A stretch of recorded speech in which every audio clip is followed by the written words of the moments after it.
Modernizing an oil heating system is approximately $400. Conversion to gas heat can be as much as $1,900. Oil systems are 76% efficient, but gas systems are 65% efficient. Last year, oil prices increased 23%, but the two largest gas utilities on the average increased 47%. That's why we think oil heat is the intelligent choice. Faye Dunaway stars as Evita Peron, a world premiere, Monday at 9.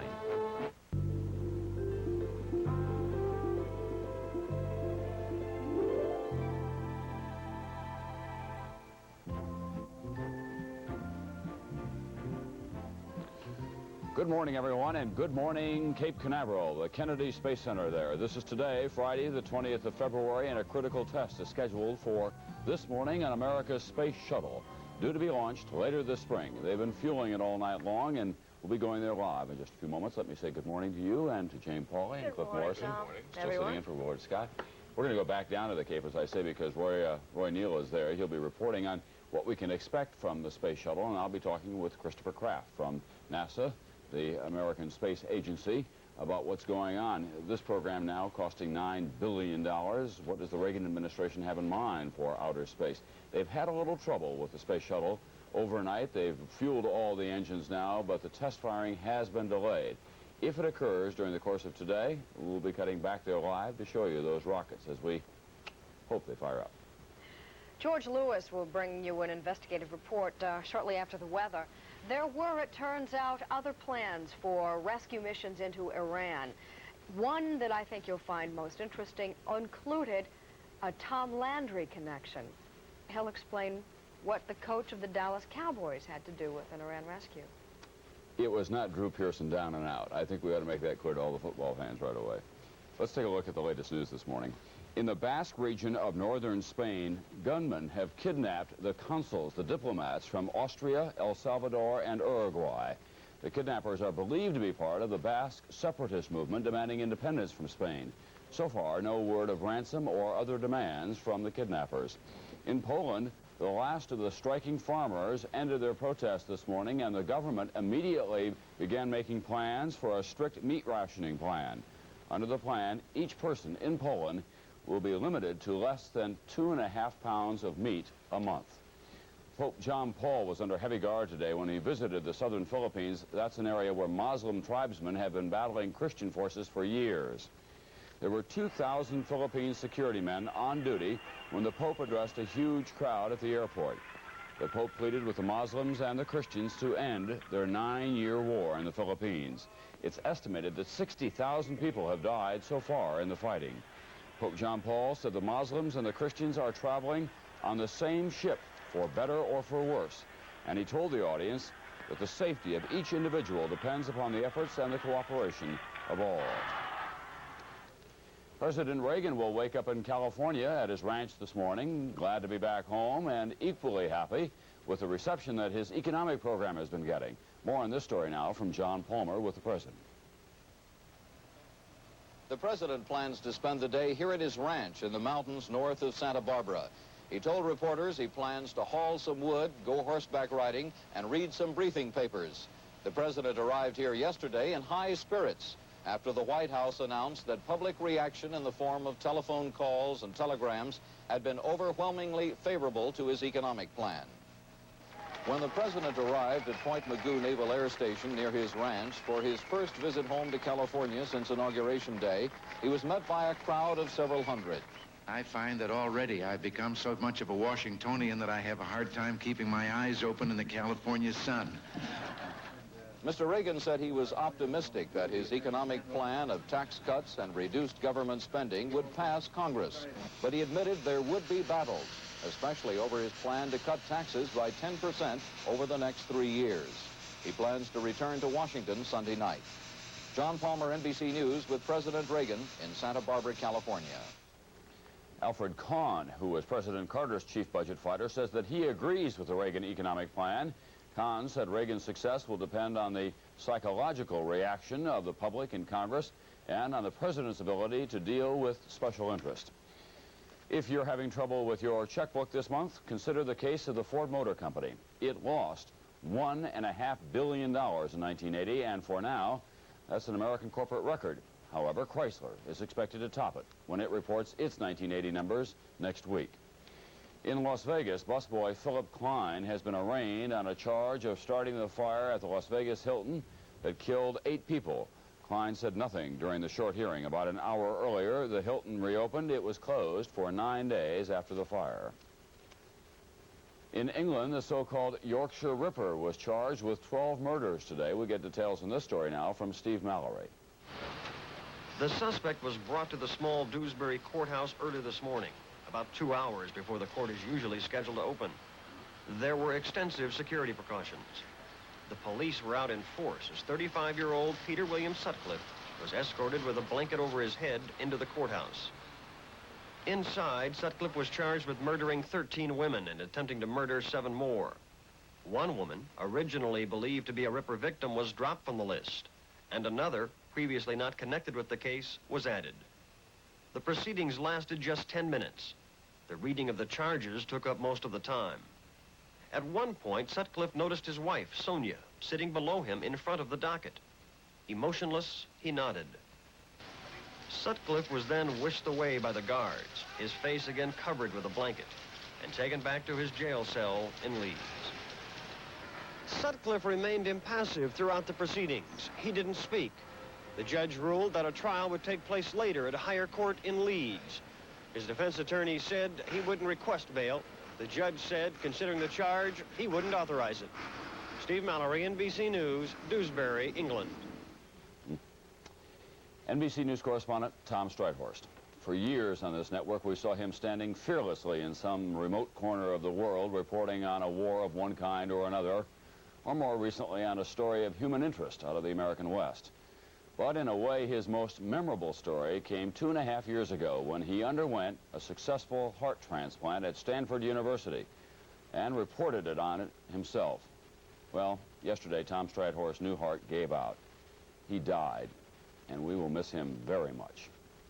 It's 7 past 7 right now. Here's Cliff Morrison with the latest weather. Cliff? Thank you. It's looking a little better throughout the nation, especially for the drought-stricken areas. I've got some good news for you, and that's a little bit of rain.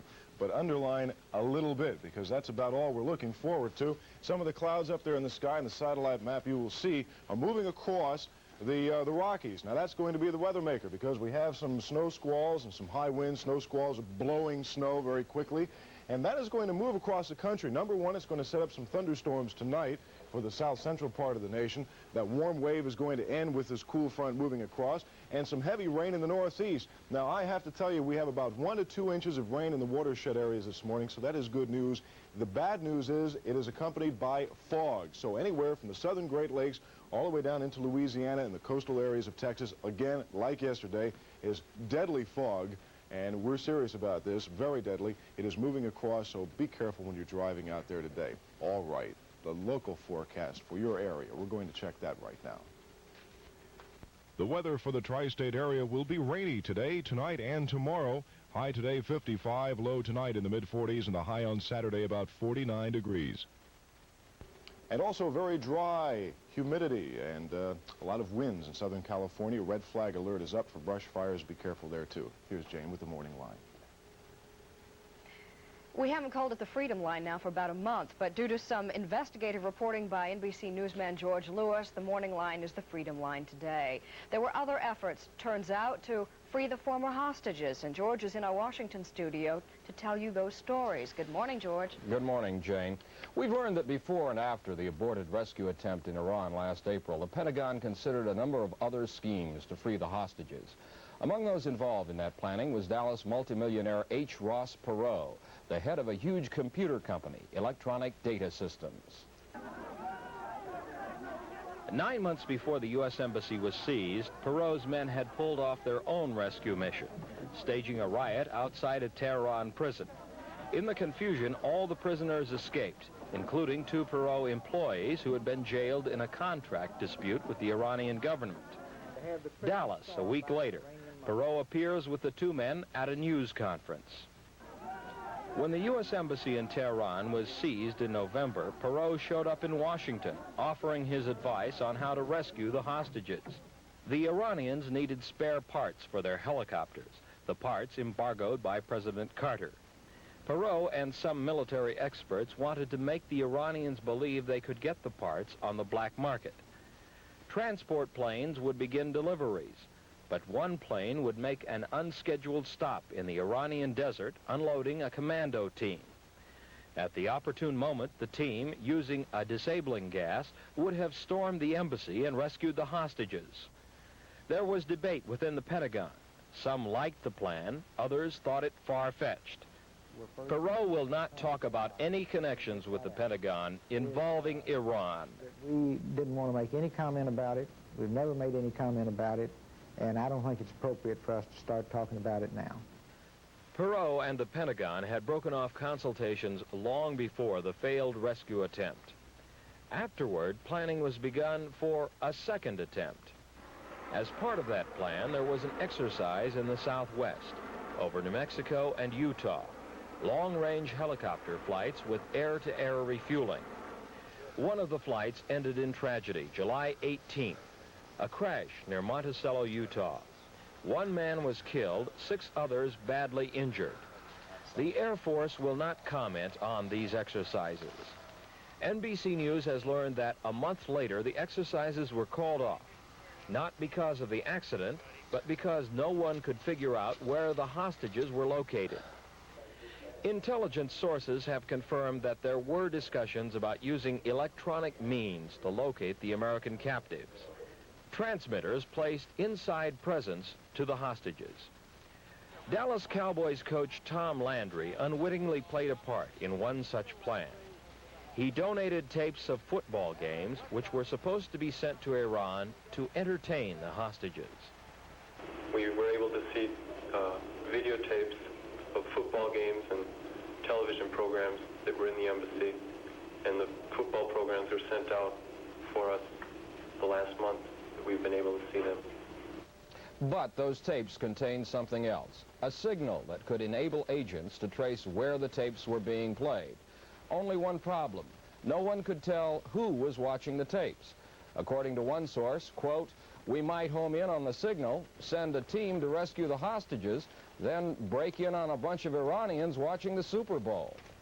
It all sounds like something out of James Bond, but intelligence sources confirm that a number of unorthodox ideas were being considered in the effort to free the hostages. The concern was that the Iranians might harm the hostages, that this country might have to arm itself for that possibility.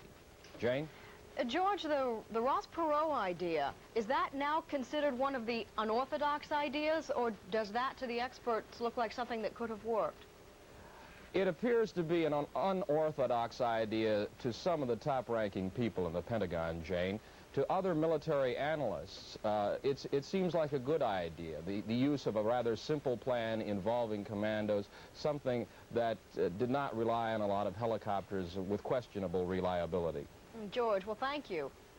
Interesting story. I guess the surprise would have been had there been no other rescue attempt, plans at least, in the works. There'll be more on George's special report, Part 2, on tonight's edition of the NBC Nightly News. We'll be back in a moment. To Cape Canaveral we will go, but first, this is Today on NBC.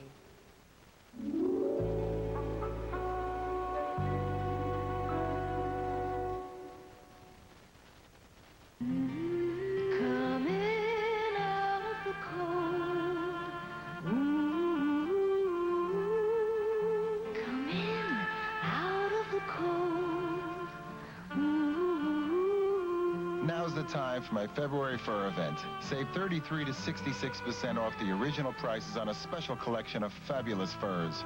Lorraine, coming out of the cold.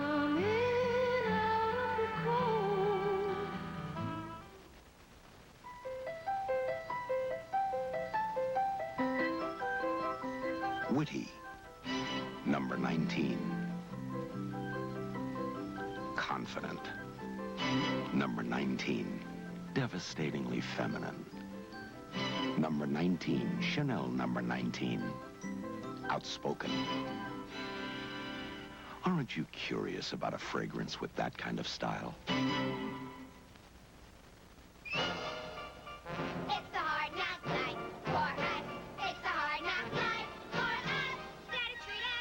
dismal depths of an orphanage where happiness is a naughty word.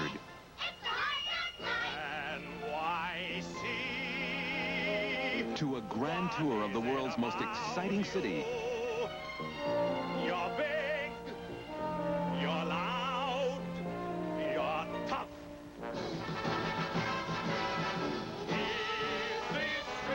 With a trio of zany villains and a party given by the richest man in the world.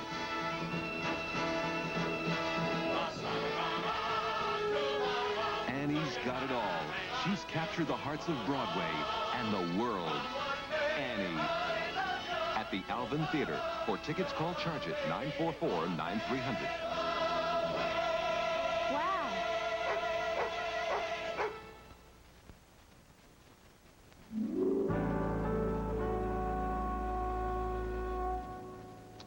You're looking at a picture of the American Space Shuttle, which is poised atop its launching pad at Cape Canaveral, the Kennedy Space Center in Florida. They've been running tests on it all night long. We are told now that all the fueling has been completed, but the critical test of the engines has been delayed, maybe as much as 2 hours. We had thought that it would occur at about 7:45 Eastern time this morning. It's now been delayed until about 8:50 Eastern time at least, perhaps longer than that. We want to talk about the Space Shuttle and what it means to this country and what the prospects are for the future of the space program as a result of the Reagan administration's economic program. And to do that, we're going to switch now from Florida to Houston. As you can see, the Johnson Space Center, and that's Dr. Christopher Kraft, a familiar name who has not been in the news as much recently, but he's back with us once again as a result of the Space Shuttle. He's director of the program. First of all, what's happened overnight here that's caused the delay once again, Dr. Kraft, in the firing of the engines? Well, we really haven't had any serious problems. It's just the first time through any countdown, you run into procedural difficulties which you just didn't expect, or it just took longer to do something than you expected it to do. We really haven't had any problems with the hardware overnight at all. It just took longer to fuel it, as I understand, than you thought that it might. Well, actually, it didn't take much longer to fuel either. They finished right on time. I think the problem they had was clearing the pad and getting the people, on and off the pad with the badge system and the security systems they've got. All right, we're going to cut back and forth between Houston and Florida here for a couple of moments and just talk about what America can expect from this space shuttle. When it is launched, what, in early April sometime, you now think? Yes, I think we'll probably have a chance of launching either the 1st or 2nd of April if we can get the insulation on the tank fixed. Those two rockets on the side will peel off almost instantly, won't they, after launch? At about 150,000 feet. And then the main rocket will take it up how much farther? The three main engines will cut off at about 70 nautical miles, and then we get rid of the tank. It goes into the Indian Ocean, and then we will circularize the orbit at about 130 miles. And that airplane-shaped rocket, or airplane-shaped spaceship that we'll have up there, will orbit for just over 50 hours altogether? Hopefully, we will be able to go about 56 hours and land on what we call the 3rd day. It will actually be about a 2.5-day mission. That's correct. The landing in California? At Edwards Air Force Base in California. I know that this is all elementary stuff to you, but I think the American public is just beginning to pay attention once again. No more problems with the heat reflecting tiles on the bottom of the space shuttle. Well, no, we're satisfied that the strength of the tiles is satisfactory, and we believe that they're probably a lot stronger than they even need to be. We're just being conservative for the first flight to make sure that everything goes well. We're all very, very confident that the ship is going to fly well and get through the heat pulse of re-entry satisfactorily. All right, Dr. Kraft, if this first mission goes as well as you hope that it will, how long will it be before the space shuttle can be used for practical purposes? I know that you have some proposals for manufacturing in space, more or less, in mind. Well, certainly the first few flights of the shuttle, say the first 20 or so, we will be doing sort of business as usual, putting satellites in orbit that we have in the past. As we get into the future of the space program, I'm sure that there will be an industrial development in space, a development of a new communications system. Actually, I think the first thing you will see is a new revolution in space communications. So I believe by maybe 1986 or 87, we'll be ready to show the world what can be really done in space using the zero-G and vacuum that comes free in space. What are some of the industrial uses that you can use? Well, it's probable that some new metals, new liquids, new ways of putting things together will be first built in space. There are already some proposals from Johnson & Johnson and McDonnell Douglas to fly an automated factory for building some new enzymes in space for medical purposes. I think people are really waiting for us to prove that the space shuttle is going to do what we said it was going to do. I think that will bring the people to the fore and make them well aware of what can be done, and I think they will bring it about themselves. I think the commercial interest in this country will take advantage of it. The President's new economic program cut your budget by, what, less than 10% altogether for the space agency? Yes, that's about right in '82. And most of the money will be reserved for the maintenance of the space shuttle, so you came out in pretty good shape. I think that's correct, yes.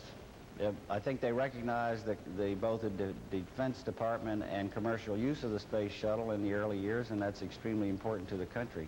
Do you think that the time will ever come when the shuttle will be able to pay for itself by selling space to American companies, the likes of what you just described, Johnson & Johnson and so on? No question about it. As a matter of fact, even now, as we fly the vehicle, the cost per flight will amortize the cost of the vehicle over the 12 years of operation. So we believe that we will even pay back the R&D funds in good time.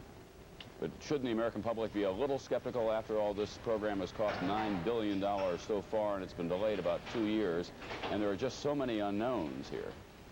Well, I would not blame anybody for being skeptical about what we say this vehicle can do. Those of us that are doing it every day believe that it will work and believe that it will do what we say. The costs, we live in the same world of inflation like everybody else does, and we live in the same world of budget limitations, and that's the reason, of course, for the delays in the vehicle. We're pretty proud of the fact that we have been able to build it for the money we have. If you go back and look at it properly, I think you'll be pretty proud yourself. Thank you very much, Dr. Kraft, and good luck this morning. Hope it all goes well. Thank you very much. We'll look forward to seeing you later on. Coming up in 7:22, this is Today on NBC.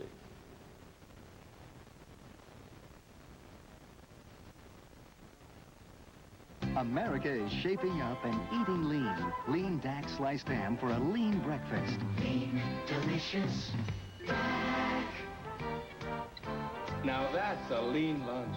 Lean, delicious, Dak. With lean Dak ham, no one's late for dinner. Dak imported or quality American ham is prepared in the Danish tradition. Lean, delicious, Dak. Honey, that's lean ham. Genovese vitamin sale. Buy one, get another at half price. They're going by the millions. Genovese is the place for vitamins, a real drugstore. Genovese sells 100 million tablets a year, national and Genovese brands. C.E. Multi, we've got them all. So buy a bottle of Genovese brand vitamins and get another at half price. But hurry, the offer's limited. Genovese wants to be your vitamin store. Genovese for big vitamin savings.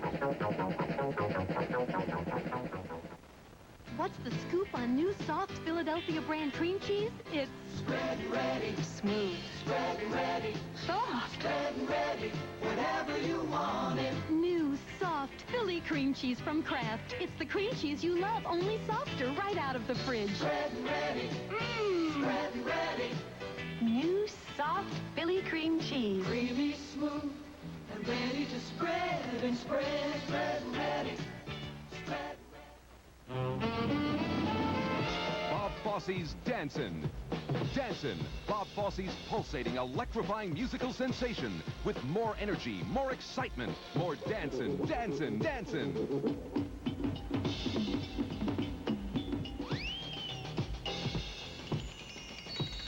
Dancin' now at the Ambassador Theater. Phone for tickets now, 541-6490. Bob Fosse's Dancin'.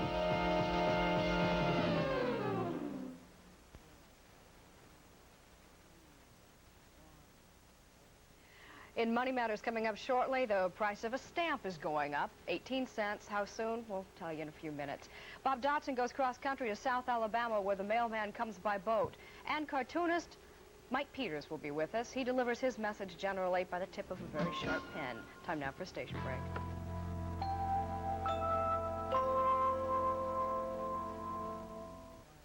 Saturday, men feared them, women wanted them. The Gangster Chronicles.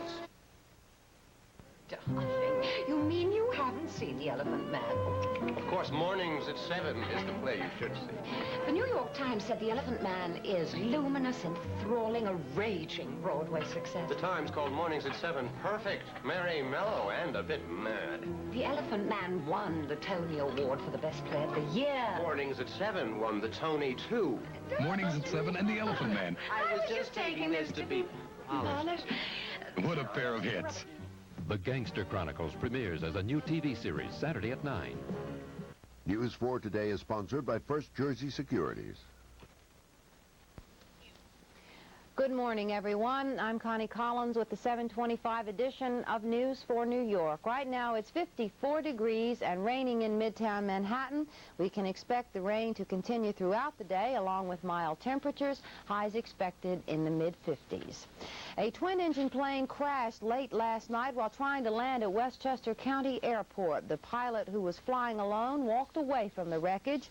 The crash occurred just 1 week after a similar incident at the airport. In that crash, 8 people were killed. Westchester County Executive Alfred Del Bello has ordered the airport shut down immediately. Fire marshals say it was arson that caused the 2-alarm fire at the brand-new Harley Hotel on East 42nd Street. 38 people suffered minor injuries Thursday, mostly from smoke, when fire broke out during the official grand opening of the hotel. Fire marshals said they found 2 drums of kerosene and diesel fuel in the 3rd-floor equipment room of the 41-story building. They called this an incendiary condition. Officials said this and 5 other arson incidents during construction were related to labor problems. Mayor Koch has blasted President Reagan's proposals to cut food stamps and eliminate CETA because that would hit hard at people living below the poverty level. But the mayor saved his strongest criticism for the proposed cuts in mass transit. These cuts would eliminate subsidies for day-to-day operating expenses. This would cost the city $168 million and would mean commuter fare increases of up to 15%. News 4's Gabe Pressman has been in Washington trying to find out how some members of Congress feel about the president's budget message. Outside the Capitol, Gabe caught up with Suffolk County Democrat Thomas Downey. Liberal Democratic Congressman Robert Downey of Long Island is one of a few who serves on both key committees, Ways and Means, which will deal with the 30% tax cut, and the Budget Committee that must consider the $41 billion in budget cuts.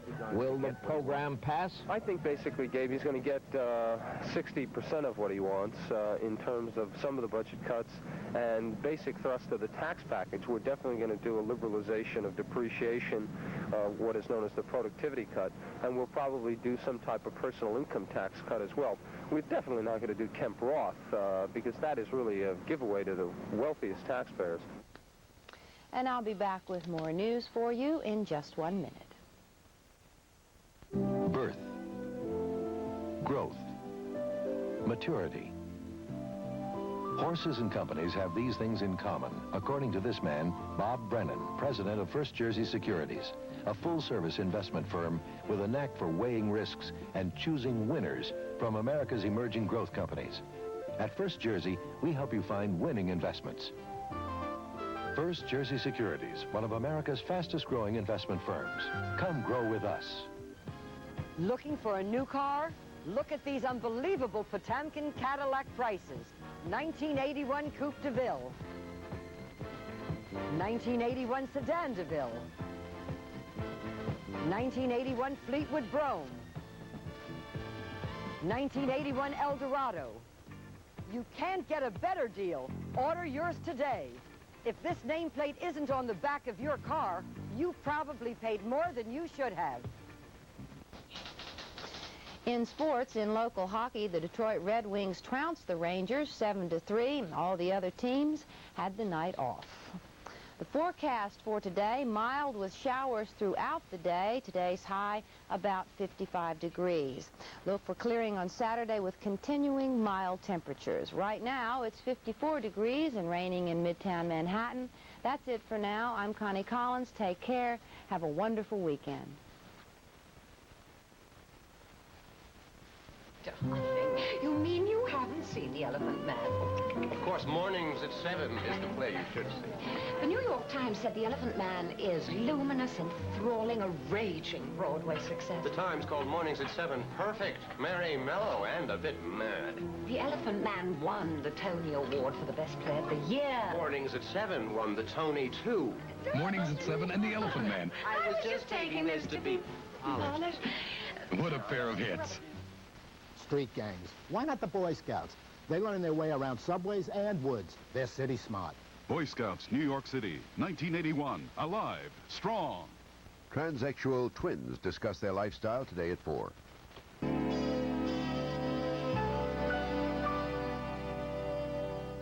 Hi, everybody. 7:30 on this Friday morning, and coming along during this half hour of today, Bryant Gumbel will be with us with the Magic Man. Magic Johnson, Irvin Johnson of the Los Angeles Lakers, about to make a comeback. As a young man, he has had knee surgery, unfortunately, and Bryant will bring us up to date on the case of Magic Johnson.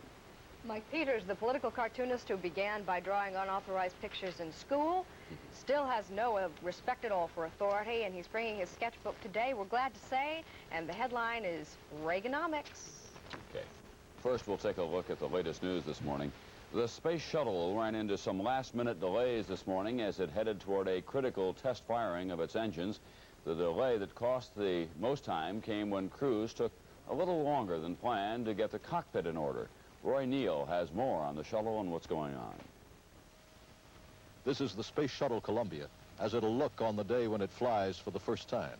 The spaceship is perched atop a huge tank full of liquid oxygen and hydrogen, 500,000 gallons of super cold rocket fuel, sending puffs of white smoke into the Florida morning air. The occasion today, a final readiness firing, an all-out test of all the systems to clear the way for spaceflight in a couple of months. The countdown for this test was delayed as technicians made minor repairs. The results still will take days of study. The shuttle program actually is more than 2 years behind schedule. The Columbia finally was moved to the launch pad on the 29th of December after months of frenzied activity to work out problems with the 3 main rocket engines. An all-new design was difficult to tame. Fuel pumps leaked and nozzles broke down before a series of tests that went perfectly toward the end of the year. Today's final short firing in Florida on the launch pad must be certified before the engines can be committed to space. Tiles on the spacecraft, 30,000 of them in all sizes, had to be glued and re-glued to make sure they wouldn't fall off. They're the skin of the Columbia, and it took many months to work out their problems. Astronauts John Young and Robert Crippen, the flight crew, say they're overtrained. They're ready to go as soon as NASA says their machine is ready to fly. And that should be sometime in mid-April. For today, Roy Neal, NBC News at the Kennedy Space Center. And in Poland this morning, the farmer strike ended. The government took some steps to try to solve the country's economic problems. It announced a strict rationing program for meat, sugar, and other goods. The government leaders are also asking Poland's Western creditors for a new debt repayment schedule. Back in this country, the Nevada Gaming Commission has given Frank Sinatra his gambling license. That license had been taken away from him 18 years ago because of allegations that he had links with organized crime.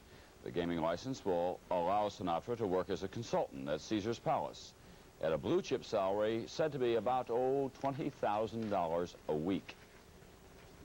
In other money matters, the price of gold continued to climb this morning. The opening price in London was $514.75. Last night's close was $503. Well, the Postal Rate Commission has approved a 3-cent increase in the cost of mailing a first-class letter.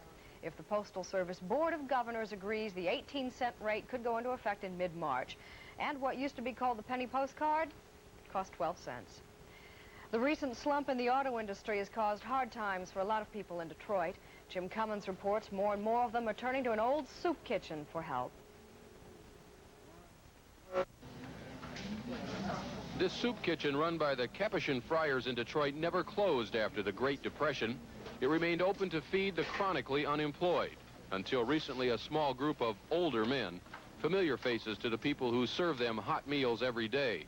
But in the past year, the servers noticed strangers coming through the food lines here, hundreds of them, younger men with wives and children, like former school security guard Charles Alexander, father of 7, who cannot find a job, has seen his unemployment benefits run out and is not especially proud to be here. Down to a choice between pride and an empty stomach. The empty stomach gonna rule every time. Ruby Whipfull, divorced mother of 3 with no part-time job anymore, finally came here after her family had nothing to eat for 3 days. You get desperate, and I guess you just do what you can to survive. I need some food. Ruby's friend Cindy Thompson also applied for one of the free sacks of groceries handed out by the soup kitchen. She was especially desperate to get baby formula for her 5-month-old daughter, Carrie. She's got a milk allergy, and she's not supposed to have milk at all. I had to borrow this for her to have it now. I just can't believe this is happening. But it is happening to a growing number of people. The number seeking handouts at this Detroit soup kitchen has tripled since the recession in the auto industry. The Capuchin brothers expect that number to grow as quickly as unemployment and other welfare benefits run out. Jim Cummins, NBC News, Detroit. And we'll be back in a moment. Cliff Morrison will look at the weather, and then Bryant Gumbel profiles the magic man of basketball. But first, a message.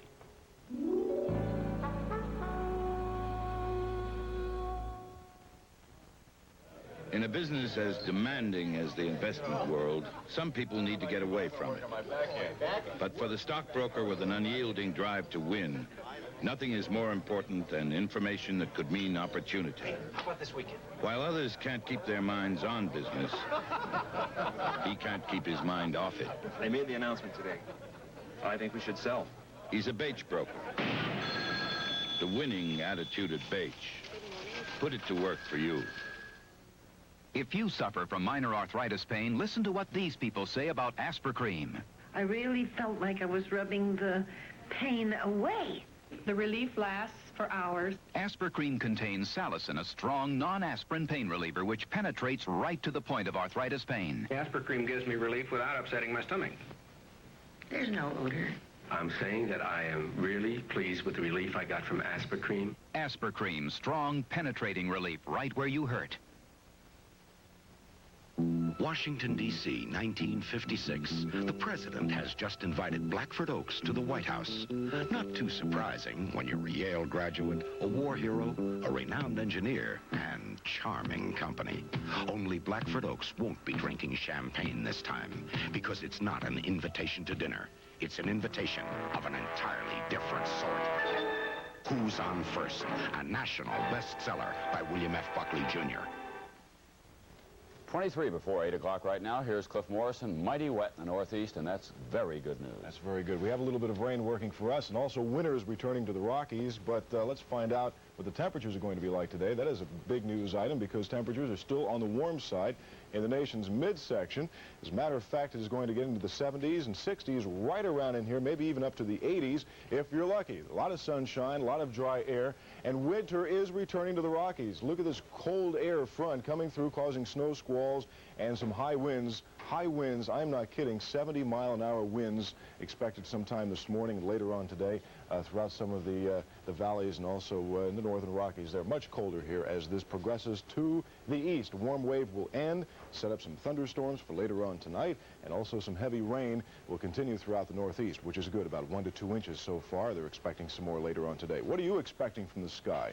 Well, the local forecast is what we're going to check right now. The weather for the tri-state area will be rainy today, tonight, and tomorrow. High today, 55, low tonight in the mid-40s, and the high on Saturday about 49 degrees. Look at the weather. Now here's Jane Pauley. A knee injury has kept Magic Johnson out of action since early in the NBA season, and it's not just the team, the Los Angeles Lakers, who've missed him. Fans around the league missed the man with the biggest smile and one of the biggest talents. But Bryant Gumbel reports from L.A. that the Magic Man's about ready to come back. Here's Bryant. Okay, Jane, thank you very much. 1 week from tonight, on February 27th, the Los Angeles Lakers will host the New Jersey Nets in a basketball game here at the Los Angeles Forum. The game's noteworthy because it's expected to mark the return to action of one Earvin Magic Johnson from injury. That's a special date for Laker fans, not only because it figures to help their team, but also for the NBA, because what Earvin Johnson can do with this basketball, well, it's like magic. Ever since joining the NBA as the league's top draft pick a year and a half ago, Magic Johnson has succeeded in making the game look easy, putting the ball in an open player's hands in a manner that brought sold-out crowds to their feet. His now you see it, now you don't act was complemented by his boyish enthusiasm for the game. Magic Johnson clearly enjoys playing basketball, and he shows it. 20-year-old rookie grabbed some teammates and hugged others, and in the process laughed his way to an NBA championship, a rich multi-year contract, several commercial endorsements, and national fame. So it was no small matter when Magic Johnson had to be helped off the floor with a knee injury 3 months ago. Surgery was required to repair a torn cartilage, and among those who feared for Magic's future was Johnson himself. Definitely, yes. And, Of what? Of never coming back? Of the pain? I think of how I was going to come back.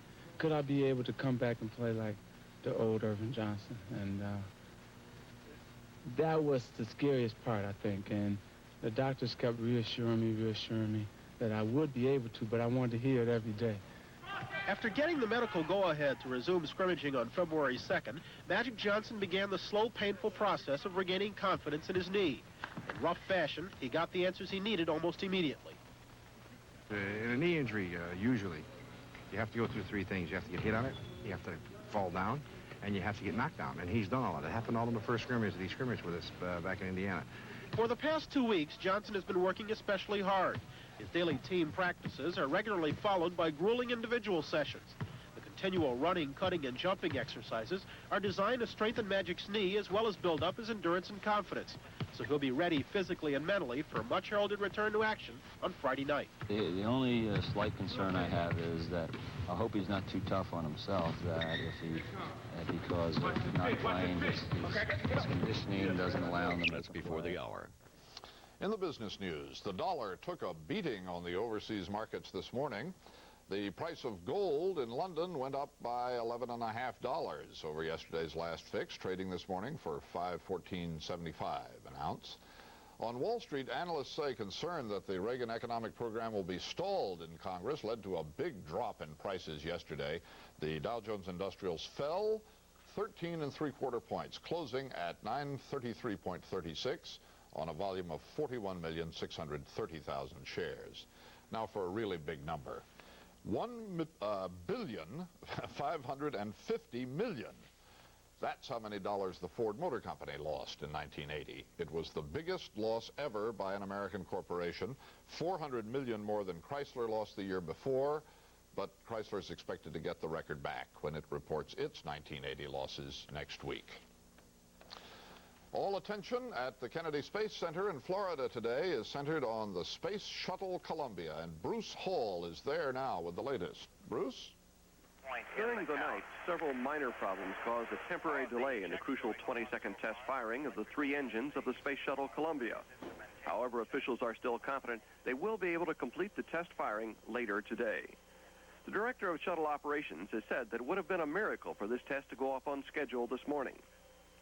George Page said they experienced a lot of first-time countdown problems because the space shuttle is significantly different than the Apollo, Saturn, and other rockets.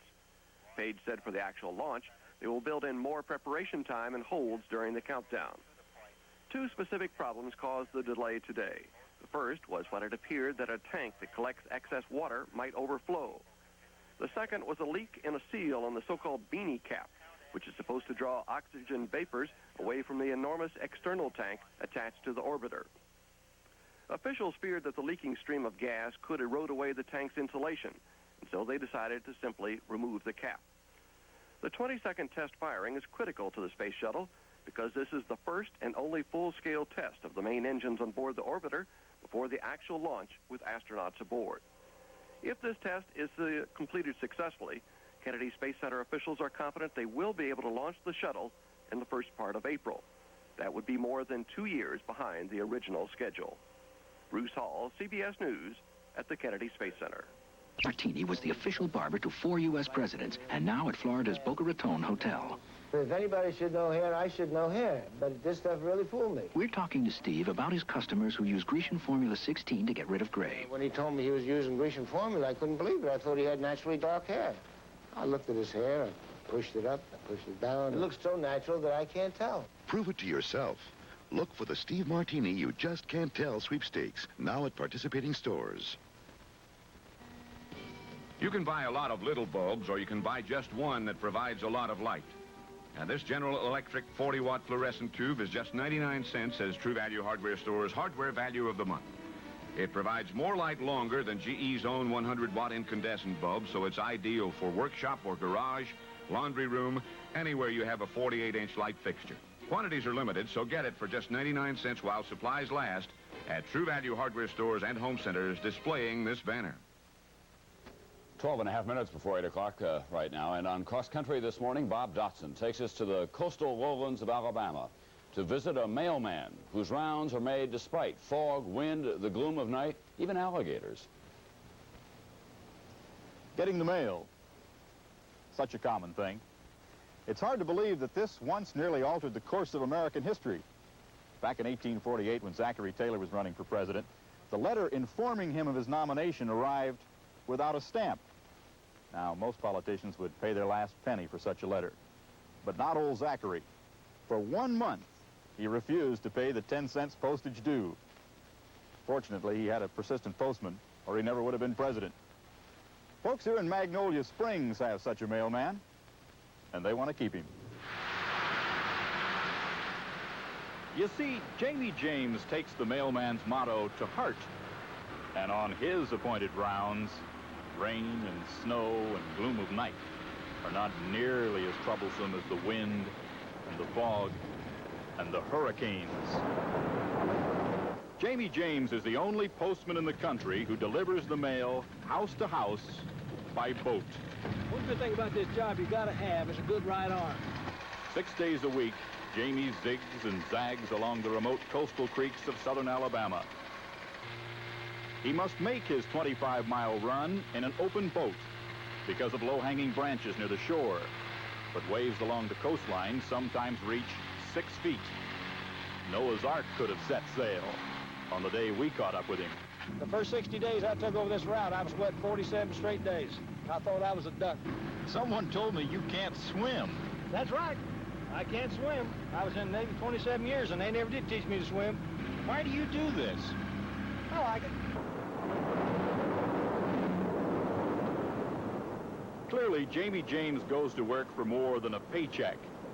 Out in his boat, alone against the wind, he is moved by the same spirit that put men into small, rickety planes to sail over barns. Skimming the shore, stirring reflections of pine and cypress, Jamie is a mirror of another time. You can't even put the mail in the mailbox. It's underwater. His neighbors, the 175 families who live along this remote route, have come to depend on Jamie. For he comes when others do not. That's all you're gonna get today. Jamie brings their letters and mails their packages, but he also carries the news. He is their daily link to one another. Hi, Jim. I see your friendly alligator's not up there this morning. In an age of faceless governmental bureaucracy, such neighborly attention is remarkable. Nothing in the box. Nothing in the box. Is it surprising, then, the U.S. Postal Service is not sure it's worth it? Okay, I gotta get you. 2 years ago, the department wanted to eliminate the water route, until Jamie's neighbors pointed out the taxpayer got Jamie's boat, and the gas to run it for $8,000 a year. Oh, Jamie, I bet you had a terrible day. Jamie doesn't want gratitude, just an occasional cup of coffee. You know darn well I would. For today, Bob Dotson, NBC News, Magnolia Springs, Alabama. Jamie, we've never met, but if you'd ever like to sit right here, I got a job I'll trade you in just a moment. Boy, what a wonderful way to spend your life. You got to figure, too, a letter that comes delivered by that route might be worth 18 cents. Doesn't it? Well, piece, I'm not huh? sure. That's what it's going to go up to, 18 cents for a first-class stamp sometime in mid-March. I don't even go out But to for get $8 grand a my year, mail. they get both the guy and the boat and all the gas and everything else. I think that President Reagan ought to make him a model of some kind. Yeah, but he gets to work outdoors. It's nice. Very nice.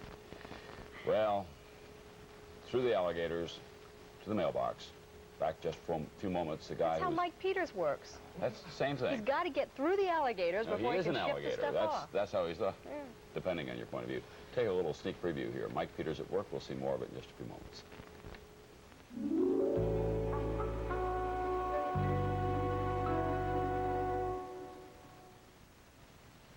The Far East is a land of many mysteries, even a woman's age. Come, share a secret of timeless beauty, a secret you know as oil of Olay. In each precious drop lie the origins for looking younger. Fluids similar to those plentiful in younger skin. Oil of Olay penetrates quickly without being greasy, easing dryness, so beauty can linger. Discover the mystery of Oil of Olay. It can help you look younger, too. Mom's incredible. She has arthritis, but insists on making the family breakfast, even when her arthritis is acting up. Some mornings when she got up, she'd take aspirin, but she's more careful to use Bufferin now. Aspirin sometimes upset her stomach, but Bufferin adds protection ingredients. Bayer and Anacin don't. Bufferin relieves her minor pain and its stiffness fast. Morning, Grandma. And it works for hours. Thank goodness Mom's more careful to use Bufferin now. Who do you know in real estate that can help you find the money to buy your first home? ERA. Who has a system to tell you in a single day if you're likely to qualify for the house you want? ERA. Who knows 38 ways to finance a home and which one's best for you? ERA. When you're ready to buy, call your ERA real estate specialist. We know where the money is. That's another reason we're selling houses. One of the faces that became very familiar and one of our favorite faces in any event during the political conventions, the election, and then the inaugural, well, it belongs on the face of Mike Peters, our irrepressible political cartoonist, whom we share, of course, with the Dayton Daily News. You're so kind. Well, Mike Peters is back today. You know, I saw that hairdressers have created a Ronald Reagan look. It's hair that's sort of swept back and up, and it sticks straight up, and it looks just like your version of our yeah, it's really weird about Reagan because you know, when we cartoonists lost Carter, we thought we were going to be really losing a friend, but we didn't lose. You know, it's not like we lost a smiling teeth, but we gained a pompadour. You know, it's really Reagan has become a fantastic, a godsend. Yes. About Reagan and the economy, you know, I think we all agree with what Reagan is trying to do as far as cutting taxes and balancing the budget. But it's just whether he can, you know, pull it off or not. And he might be kind of living in a fantasy world. And Jane, I kind of thought, wouldn't it be fun if Ronald Reagan met Ricardo Montalban, okay, on that island at that other network, okay? All right, Fantasy Island. I can take it. And so wouldn't it be fun if Reagan came walking up, okay? Now we have Ricardo standing there with the dwarf. And here's Reagan walking up with the suitcases, and Ricardo says, his fantasy tattoo, he wants to cut taxes, increase defenses, and balance the budget all at the same time. And then after I heard his speech, okay, on Wednesday, another fantasy idea came to mind, and that was about Reaganhood and the merry men, okay? And so you see all the merry men are standing there, and they're all kind of looking over at Ronnie. And there's Ronnie with his bow, and he says, I've changed my mind. Let's take from the poor and give to the military. Well, who was it that said the rich get tax cuts and the poor get budget cuts? Well, the rich get richer and the poor get Reagan, I'm afraid, you know. And then this final thing isn't really about the economy. It's just about fantasy, you know. I really got into a thing here, you know. It's about gun control. Everybody's buying guns to protect their homes and stuff. If they've got anything left inside to protect. If they have anything left to protect. And so I was thinking, what would happen if the three bears own guns, okay? And so I've got the three bears standing there, and Papa Bear is holding a smoking gun. And here's a cop kind of taking down some notes. Here's a couple other cops carrying out a stretcher over here. And Papa Bear is saying, what was I to think? We came home and found our furniture broken, porridge all over the floor, and then Baby Bear saw something moving under the blankets. Isn't that awful? Isn't that terrible? Poor little girl. Oh, no. Oh, Mike. I know. It's outrageous. You're not going to show that one to the kids, are you? No. This isn't for children. You know, this is for... I've got one more, if you care to see it. Are you kidding? Okay. All right. This was just about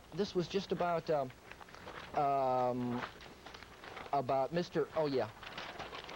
About what would happen. Okay, Reagan finally came across and said that he's going to honor the commitment made by the Carter people to Iran. Yes.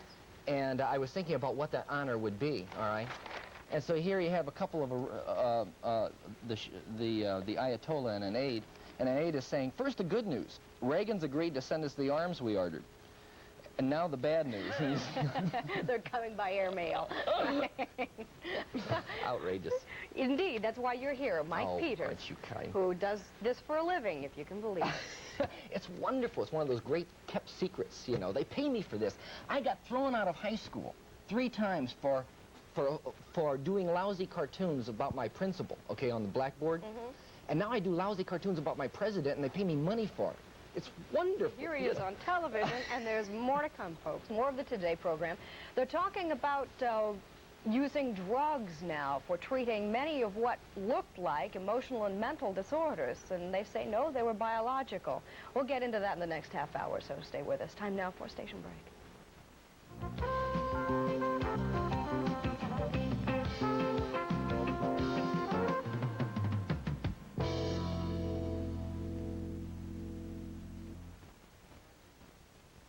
Tonight, Stella titillates the PTA by doing a topless commercial.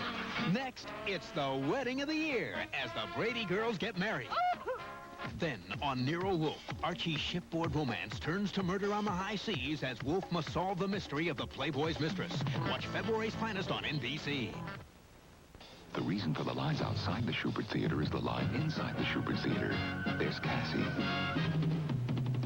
And Richie. Give me the ball, give me the ball, give me the ball, yeah! And Val. Orchestra and balcony. What they want is what you see. And Mike. That I can do! They're all part of a chorus line. The best thing that ever happened to Broadway.